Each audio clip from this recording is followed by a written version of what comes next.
ସାଧାରଣ ଲୋକମାନେ ଚାରୋଟି ବଡ଼ ଏକାଦଶୀ କହିକରି କରିଥାନ୍ତି, କିନ୍ତୁ କୌଣସିଠି ଲେଖା ନାହିଁ ଯେ ବଡ଼ ଏକାଦଶୀ କରିବ, ଛୋଟ ଏକାଦଶୀ କରିବ ନାହିଁ। ଶାସ୍ତ୍ରରେ ସବୁଠାଇଁ ବର୍ଣ୍ଣନା ଅଛି 8 ବର୍ଷର ପିଲାଠାରୁ ଆରମ୍ଭ କରି 80 ବର୍ଷର ବୃଦ୍ଧ ପର୍ଯ୍ୟନ୍ତ ସମସ୍ତେ ଏକାଦଶୀ ବ୍ରତ ପାଳନ କରିବେ।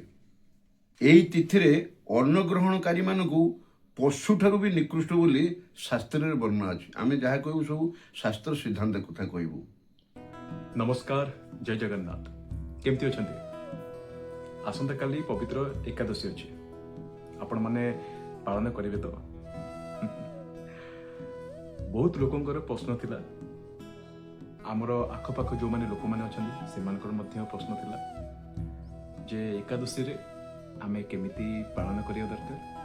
गुरुदेव पाखु जो जाइथिली बुझिया पई कि कोन एकादशी रे केमिति कोन लोकंकर सब जो रोचे प्रश्न रोचे तांकटी उत्तर पाइबा पे मु जाइथिले केमिति कोन आमे एकादशी पालन करिया दरकार, आमे कोन न करिया दरकार, कोन करिबा दरकार, आ काहे कि एकादशी पालन करा जाए ए सब जिंस बुझिया पे जाइथिले।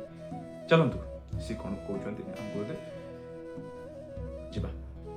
जय श्री प्रभुपाद, जय गुरुदेव। এই চৈত্র মাস কৃষ্ণপক্ষ একাদশী এর নাম হଉଛି পাপମୋଚନୀ ଏକାଦଶୀ। ଏହା ରାଜା ମାନ୍ଧାତା ପଚାରିଲେ ଆଉ ଲୋମସ ମୁନି ଏହାର ଉତ୍ତର ଦେଲେ। ଲୋମସ ମୁନି କହିଲେ, ହେ ରାଜା, ଏହି ଏକାଦଶୀର ନାମ ପାପମୋଚନୀ। ଏହା କାମଦା ଏବଂ ସର୍ବସିଦ୍ଧି ପ୍ରଦା, ଯାହା କାମନା କରିବ ତାହା ମିଳିଯାଏ।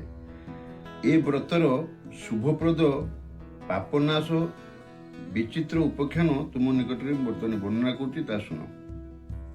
ତେଣୁ ଏ ପ୍ରତ୍ୟେକ ଏକାଦଶୀ କରିବା ବିଧେୟ। ସାଧାରଣ ଲୋକମାନେ ଚାରୋଟି ବଡ଼ ଏକାଦଶୀ କହିକରି କରିଥାନ୍ତି, କିନ୍ତୁ କୌଣସିଠି ଲେଖା ନାହିଁ ଯେ ବଡ଼ ଏକାଦଶୀ କରିବ, ଛୋଟ ଏକାଦଶୀ କରିବ ନାହିଁ।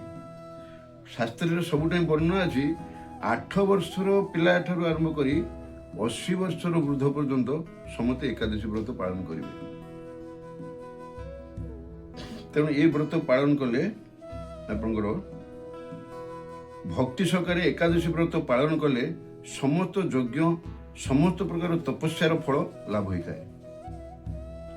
ଏହି ତିଥିରେ ଅନ୍ନଗ୍ରହଣକାରୀମାନଙ୍କୁ ପଶୁଠାରୁ ବି ନିକୃଷ୍ଟ ବୋଲି ଶାସ୍ତ୍ରରେ ବର୍ଣ୍ଣନା ଅଛି। ଆମେ ଯାହା କହିବୁ ସବୁ ଶାସ୍ତ୍ର ସିଦ୍ଧାନ୍ତ କଥା କହିବୁ।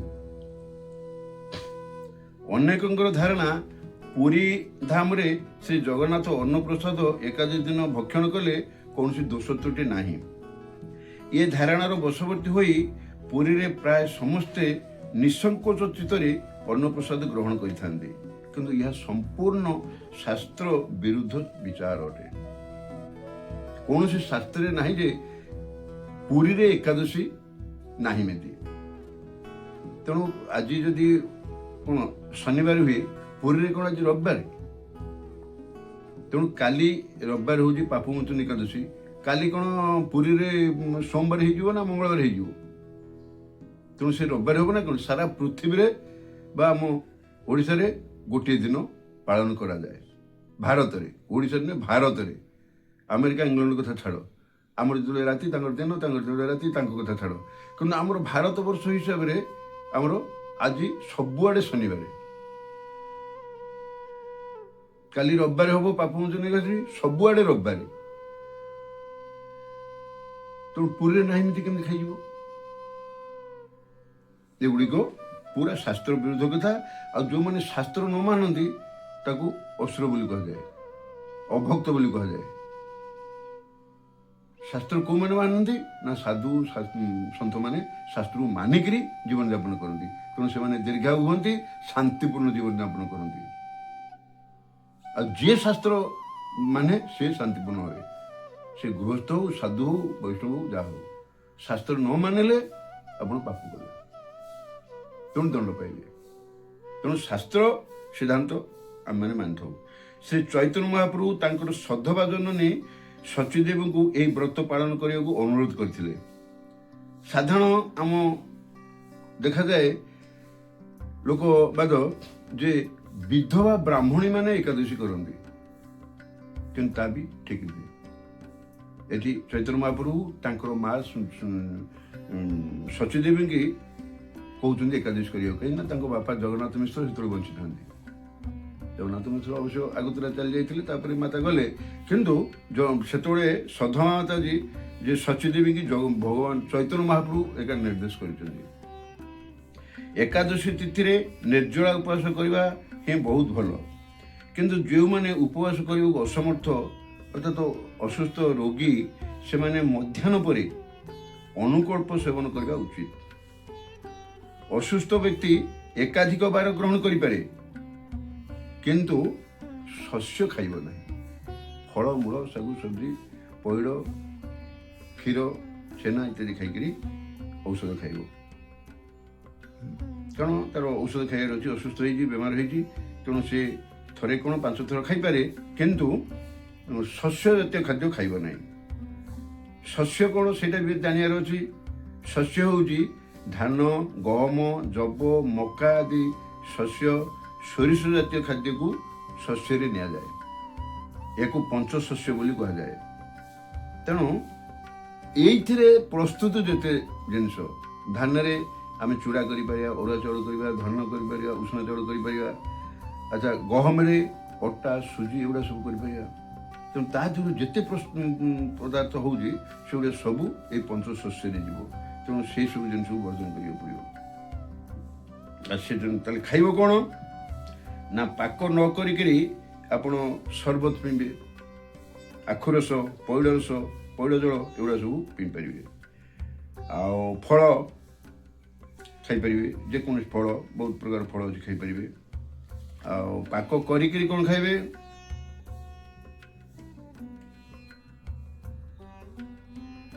ପରିବା ହେଲା ଅମୃତଭଣ୍ଡା, କଦଳୀ, ମଞ୍ଜା, ପଣସ କଠା, ଆଉ ବୋଇତିଆଳୁ, ଏହାକୁ ସବୁ ସିଝେଇକିରି, ବେଶୀ ମସଲା ନ ଦେଇକିରି ସିଝା ପରିବା ଖାଇବା। ମସଲା ଦେଲେ ଆପଣଙ୍କର ଏଇଟା ରୁଚି ପାଇଁ ହେଇଗଲା, ତେଣୁ ୟାର ବ୍ରତ ନଷ୍ଟ ହୁଏ। ଏକାଦଶୀ ଗୋଟେ ବ୍ରତ, ତପସ୍ୟା ଆମେ କରୁଛେ, ଗୋଟିଏ ଦିନ ଉପବାସ କରୁଛେ, ଗୋଟେ ବ୍ରତ କରୁଛେ, ତପସ୍ୟା କରୁଛେ। ତେଣୁ ଜୁହା ଲାଳସାରେ କିଛି କରାଯିବ ନାହିଁ। କେବଳ ସିଝା କରିକିରି ଆମେ ଖାଇବା, ତା ଦେହରେ ଟିକେ ଅଦା ଗୋଲମରିଚ ଦେଇପାରିବା।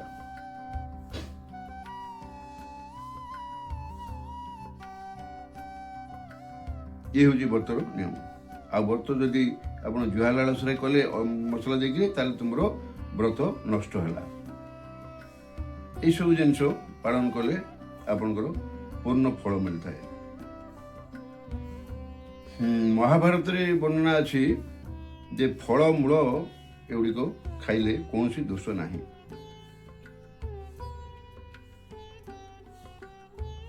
ତେଣୁ ଏକାଦଶୀ ଦିନ 8 ବର୍ଷରୁ ଅଧିକ ବାଳକ ବାଳିକା ସମସ୍ତେ କରିବାକୁ କୁହାଯାଉଛି।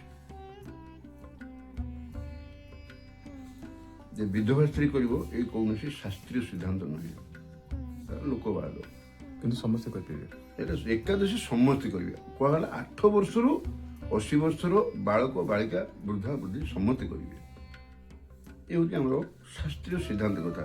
ଆଉ ୟା ଆମେ ଯେ ଏଇଟା ଇସ୍କନ ବହି, ଆମର ନାମହାଟ ପରିଚୟ ବହିରେ ସବୁ ବିଷୟ ଲେଖା ହେଇଛି। ଆପଣ ଯେଉଁମାନେ ଚାହାନ୍ତି ଇସ୍କନର ନାମହାଟ ପରିଚୟ ବହି କିଣିକିରି ପଢ଼ିପାରିବେ। ଏକାଦଶୀ ମାହାତ୍ମ୍ୟରେ ଲେଖା ହେଇଛି।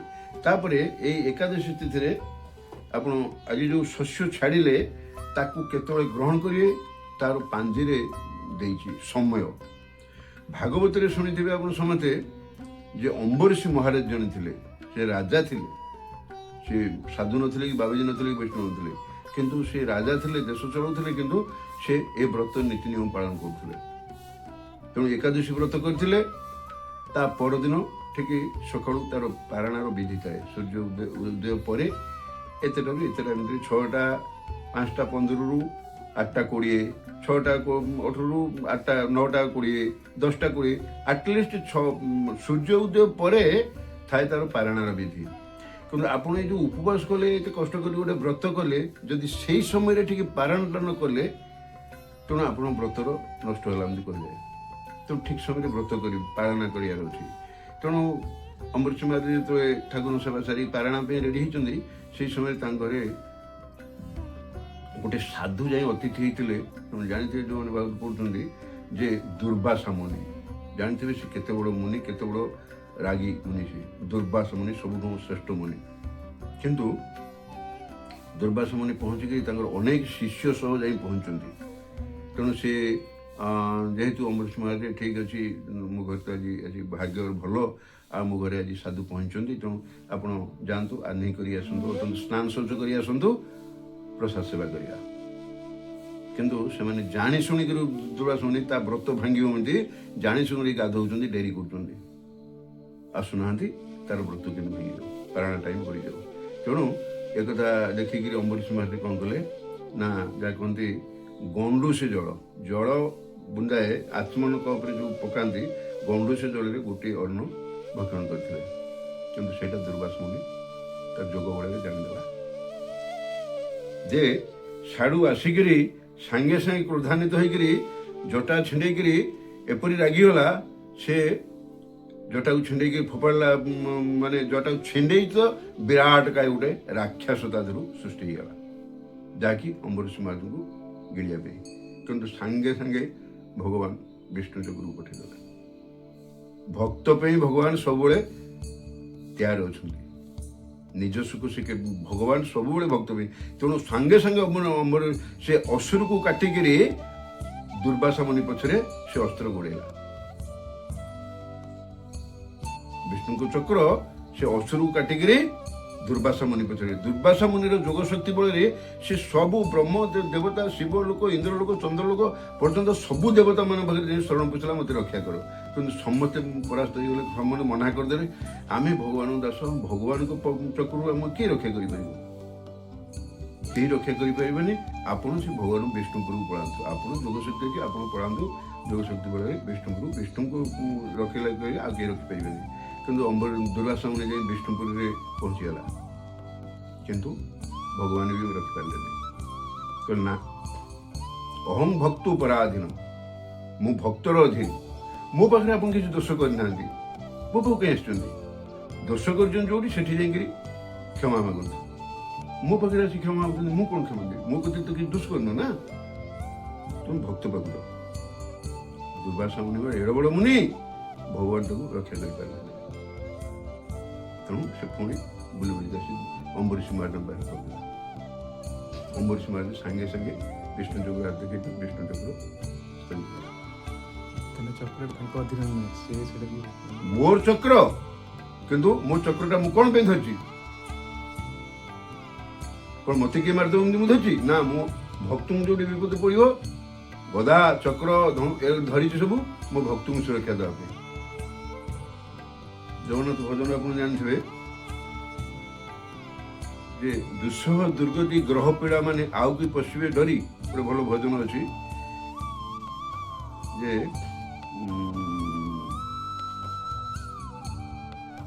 ଦୁଃସହ ଦୁର୍ଗତି ଗ୍ରହ ପୀଡ଼ା ମାନେ ଆଉ କି ପଶିବେ ଡରି।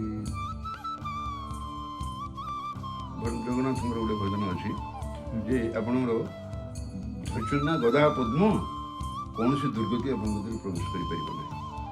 ତେଣୁ ସେଟା କାହିଁକି ଧରିଛନ୍ତି ନା, ଭଗବାନ ଭକ୍ତଙ୍କୁ ରକ୍ଷା କରିବା ପାଇଁ। ଆଉ ଏ ହେଉଛି ଭକ୍ତର ମହିମା। ତେଣୁ ଭକ୍ତ ଯେ ଭକ୍ତ ପ୍ରକୃତିରେ ସେ ଏକାଦଶୀ କରିବ ନିଶ୍ଚୟ, ଆଉ ସେଥିରେ ସେ ଆନନ୍ଦ ପାଇବ। ଆପଣ ଭାବୁଛନ୍ତି ଏକାଦଶୀ ଉପବାସ କଲେ କଷ୍ଟ ହେବ, ଏତେ ବଡ଼ ଉପବାସ କରିବି, ଦୁଃଖ କରିବି, କିଛି କରିପାରିବନି। ନା, ଭକ୍ତ ଏକାଦଶୀ ଉପବାସ କରି କେତେ କାମ କରୁଛି ଦେଖନ୍ତୁ। ସେମାନେ ପ୍ରକୃତରେ ଭକ୍ତି ସହକାରେ ଏକାଦଶୀ କରନ୍ତି, ତାଙ୍କୁ ମୋତେ କଷ୍ଟ ଲାଗେ, ଆନନ୍ଦ ପାଆନ୍ତି, ସୁଖ ହୁଅନ୍ତି। ହେଉଛି ଏକାଦଶୀ କଥା। ଏକାଦଶୀରେ ସମସ୍ତଙ୍କୁ କୁହାଯାଉଛି ସମସ୍ତେ ଏକାଦଶୀ ବ୍ରତ କରିବେ, 8 ବର୍ଷରୁ ବାଳକ ବାଳିକାଠୁ 80 ବର୍ଷ ପର୍ଯ୍ୟନ୍ତ। କାଲି କେମିତି କ'ଣ ପାଳନ କରିବା ଦରକାର, ଯେଉଁ କେଉଁ ସମୟରେ କେଉଁ ଟାଇମ୍ରେ କେମିତି କ'ଣ, କେତେଟାରୁ କେତେଟା ଯାଏଁ? ଏକାଦଶୀ କାଲି ସୂର୍ଯ୍ୟ ଉଦୟଠୁ ସୂର୍ଯ୍ୟ ଅସ୍ତ ପର୍ଯ୍ୟନ୍ତ ଦିନଟା କାଲି ପାଳନ କରିବେ ନା। ଦିନରେ ପାଳନ କଲେ ବି ସୂର୍ଯ୍ୟ ଅସ୍ତ ପରେ ଯେ ଖାଇବେ ତା ନୁହେଁ। ଦିନ ସାରା ତୁମେ ଯଦି ଅଖିଆ ରହିନପାରିବ, ନିର୍ଜଳା କଲେ ଭଲ। ଯଦି କେହି ନିର୍ଜଳା ନ କରିପାରୁଛ, ତାହେଲେ ଫଳମୂଳ ସେମିତି ଏଗୁଡ଼ା ଯେଉଁଗୁଡ଼ା କୁହାଗଲା ସିଝେଇକିରି ଖାଇପାରିବ, ଫଳରସ ଖାଇପାରିବ, ଚକଟିକିରି ଶାଗ କଦଳୀ ଖାଇପାରିବ। କିନ୍ତୁ କାଲି ଦିନ ସାରା ଶସ୍ୟ ଜାତୀୟ ଖାଦ୍ୟ ଖାଇବ ନାହିଁ। ଶସ୍ୟ ଜାତୀୟ କେତେବେଳେ ଖାଇବ ନା, ପାଞ୍ଜି ଦେଖିବ ତା ପରଦିନ ଲେଖା ଅଛି। 5:15 9:20 6:15 ଏମିତି ପ୍ରତି ଏକାଦଶୀର ପରଦିନ ପାରଣା ପାଞ୍ଜିରେ ଲେଖା ଅଛି ପାରଣାର ବିଧି ପାରଣା କେତେବେଳେ କରିବ। କିନ୍ତୁ ଏମାନେ ଯେଉଁମାନେ ଏକାଦଶୀ କରୁଛନ୍ତି ସାଧାରଣ କର୍ମୀ ଲୋକମାନେ ତାଙ୍କୁ ପଚାରନ୍ତୁ ପାରଣା ଜାଣିଛନ୍ତି ସେ ପାରଣା ଗୋଟେ ଜାଣିନାହାନ୍ତି ପାରଣା କ'ଣ ସେ ଜାଣିନାହାନ୍ତି କିନ୍ତୁ ଏଇଟା ଭାଗବତର କଥା। ତେଣୁ ଆମେ ସବୁବେଳେ କହୁଛୁ ଶାସ୍ତ୍ରକୁ ମାନ ଆମେ ମନୁ କିଛି କହୁଛୁ ଭାଗବତର କଥା କହିଲି ଅମ୍ବରୀଶ ମହାଦେବ କଥା କୋଉଠି ଅମ୍ବରୀଶ ମହାଦେବ କ'ଣ ମୁଁ ମନକୁ କହିଛି ଅମ୍ବରୀଶ ମହାଦେବ ଭାଗବତରେ ଅଛି ଶାସ୍ତ୍ରକୁ ମାନ ଶାସ୍ତ୍ରରେ ଯାହା ନାହିଁ ଆମେ ତା କିଏ କହିଲା କେଉଁ ବ୍ରାହ୍ମଣ କହିଲା କିଏ କହିଲା ଆଉ ଆମ ଗାଁରେ କଲେ ସେଗୁଡ଼ାକ ଆମେ ଗ୍ରହଣ ନେବେ ଯାହା ଶାସ୍ତ୍ରରେ କହିକି ଆମେ ତାକୁ ଗ୍ରହଣ କରୁ। ହରେ କୃଷ୍ଣ।